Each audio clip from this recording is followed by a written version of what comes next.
Welcome to What's Up With That with me, Marcus C. and Reverend Monica.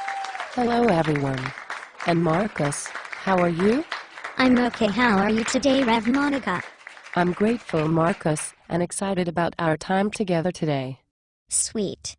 So Marcus, what are we going to talk about today? Let me see what's on our schedule. Looks like Introduction to Ethnic Identity Formation for Youth is our topic for today. That works for me.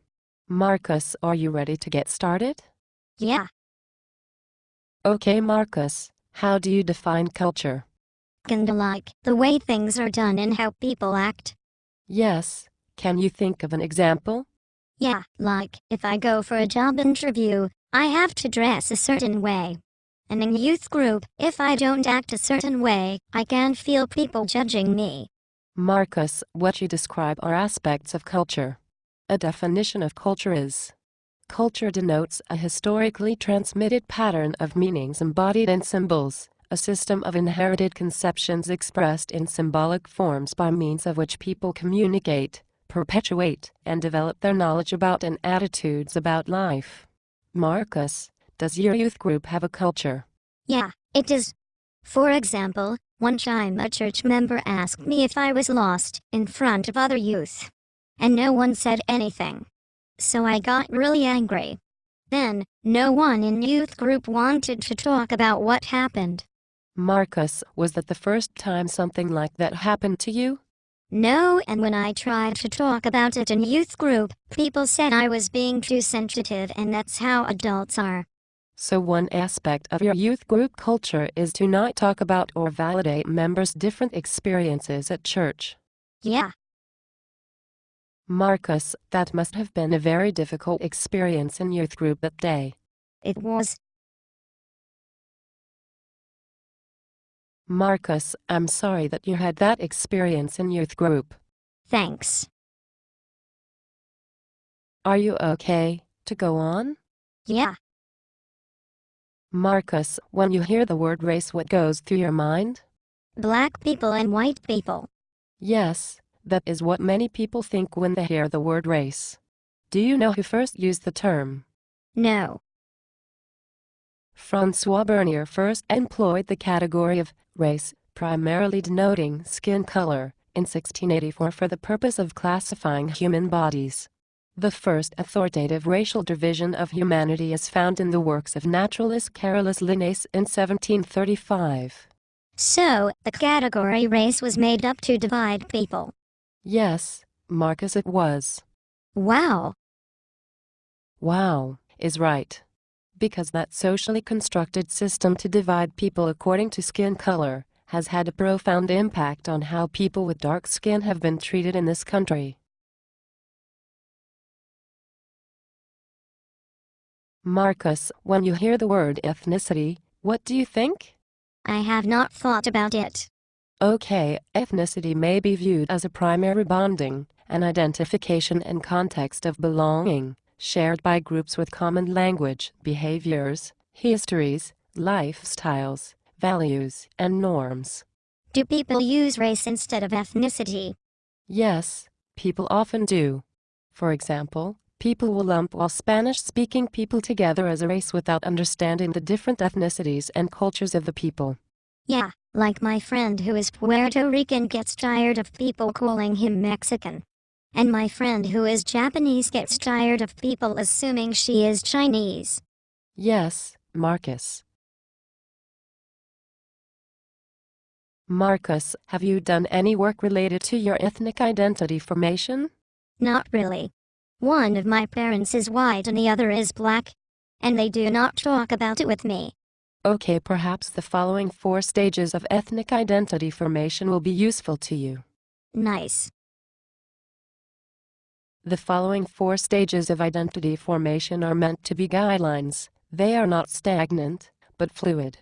A person can remain at one stage or move between stages during their lifetime. The goal of the model is that it provides valuable information for people who identify as a member of a traditionally marginalized ethnic group, and those working with them, to better understand identity formation. The limitation of the model is that human beings are different, constantly evolving and changing. Hence the model could be used to label or stereotype members of ethnic groups. Sweet. Sounds good. The first stage is assimilation stage.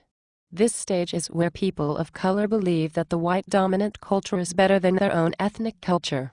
The person of color may prefer doctors, teachers, lawyers, schools, and businesses from the white dominant culture. Children who are transracially adopted may assume they are white. That's interesting. So people at this stage believe that anything involving a white person is better than anything that a person of color can do. Yes. Why do people think that way? We are taught through the media, books we read in school, the daily news, United States history, and other sources of information that white people and people of European descent are superior to people of other ethnic groups. Oh, I understand what you mean. Like most heroes in movies and children's books are white. Yes, Marcus. The second stage is the questioning or awareness stage. This stage is usually initiated by a crisis which causes the person to question what they have been taught and what they actually experience. Biracial and transracially adopted persons become aware of family and societal messages that they must choose one ethnic or racial group identity. Well, I can relate to that. Because I look black, people assume that's all I am. I'm both black and white, and I don't like it when people just make assumptions about me. Like I can't be both. Wow, Marcus, it must hurt to not be seen or respected for who you are. I'm sorry.